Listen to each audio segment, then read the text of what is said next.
Mindfulness is the practice of focusing attention on your breathing, thoughts, and physical sensation.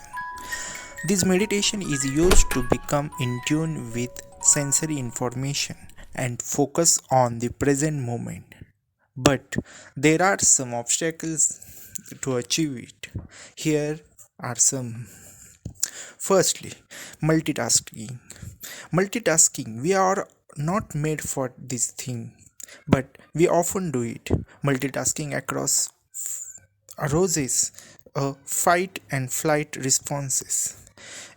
These responses are diagonally opposite to a mindfulness. Secondly, being in a denial mode.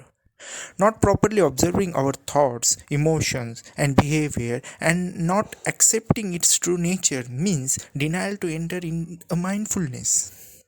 A laziness to change our behavior through mindfulness is also a kind of denial. Thirdly, not achieving empathy for self. As an American writer, Mrs. Ayn Rand said, to say I love you, you need to say I.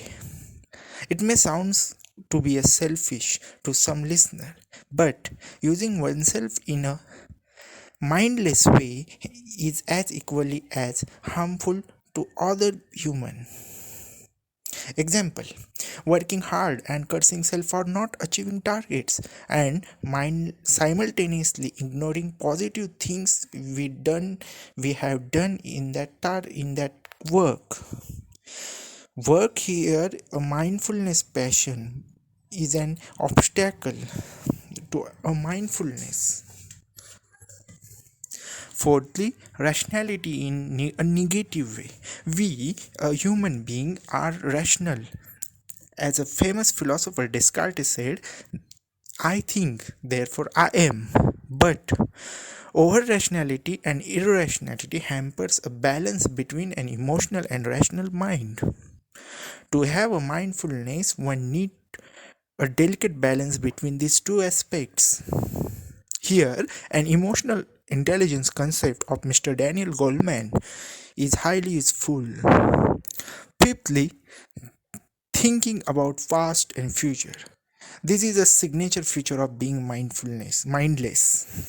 Of course, past acts as a guide and future acts as a source of inspiration to do something positive.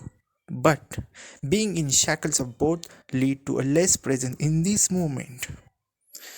Sixthly, embracing negative aspect of modern lifestyle.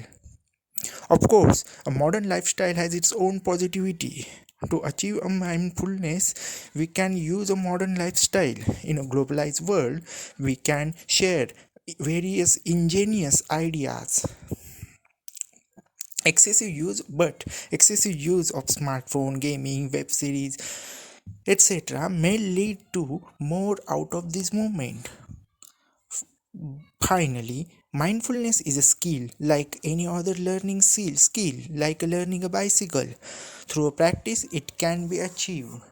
Thanks for watching this video and please do subscribe if you like it, and if you do not like it, please suggest your suggestion. Thank you.